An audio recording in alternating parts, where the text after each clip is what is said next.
pet's address is the finest in Paris? Which pets possess the longest pedigree? Which pets get to sleep on velvet mats?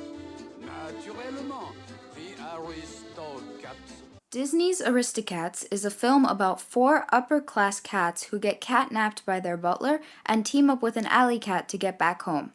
The film features great characters, great jokes, and great music.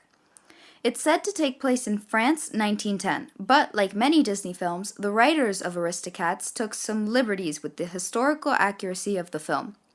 In this video, I'm going to list the historical accuracies and inaccuracies of Disney's The Aristocats. Let's start with the historical accuracy. Duchess and her 3 kittens belong to Madame Bonfamille, who is quite obviously an upper-class lady. They live in mansions, eat good food, and have a butler. Being upper-class, they haven't been exposed to the reality of the world. The kittens, instead of practicing self-defense, practice art and music, which is something children of nobility would have studied as part of their education. Aristocrats do not practice biting and clawing and things like that. It's just horrible. In contrast, the poorer alley cats, like O'Malley, are clearly lower class. Their homes are shabby and unclean. The poorest cats live in literal garbage. And the way they speak shows that they are either uneducated or immigrants. So Disney got that part of the class system correct. The stereotypes in this movie are also pretty accurate when it comes to the richer cats. For example, Marie, despite being pretty young, is already expected to act like a proper lady, while her brothers are expected to act like gentlemen. Why should you be first?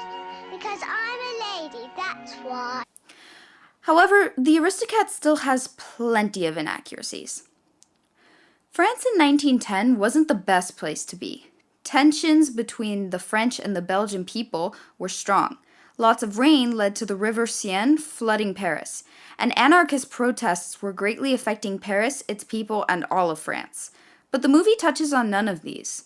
As far as the movie's concerned, nothing of importance is happening in Paris at this time. I know it's a kids' movie about singing and talking cats, but it could have been mentioned in a newspaper or added in as an Easter egg. Look, Frou-Frou, I've made the headlines.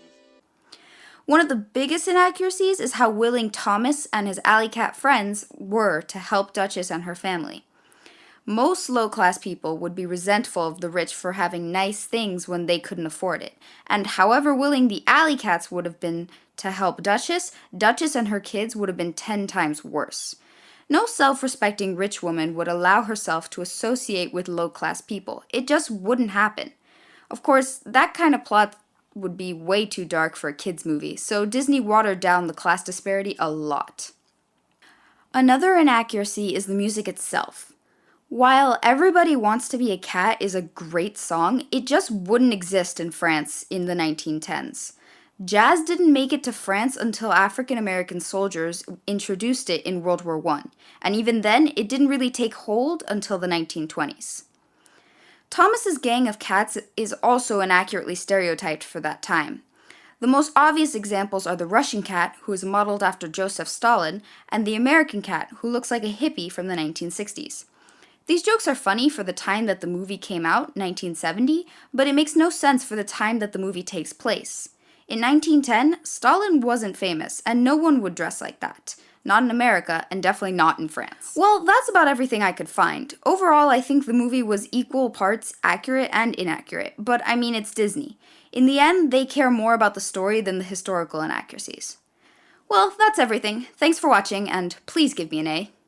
Hey, Napoleon, that sounds like the end. Wait a minute, I'm the leader. I'll say when it's the end. It's the end.